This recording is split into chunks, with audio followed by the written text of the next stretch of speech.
السلام عليكم ورحمة الله وبركاته.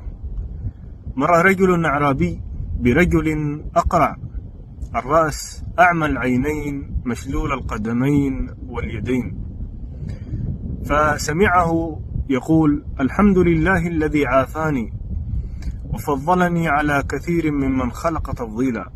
فعندما سمعه الأعرابي قال له: أقرع الرأس أعمى العينين مشلول القدمين واليدين، ففي ماذا تحمده؟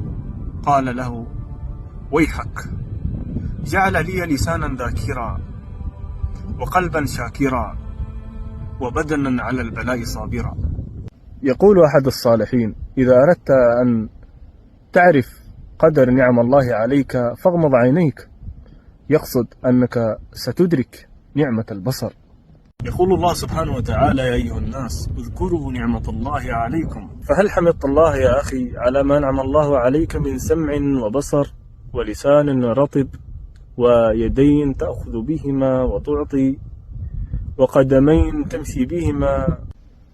هناك الكثير ممن هم على سرير المرض اليوم ويتمنون ما أنت عليه من صحة وعافية، فهل حمدت الله على ما أعطاك؟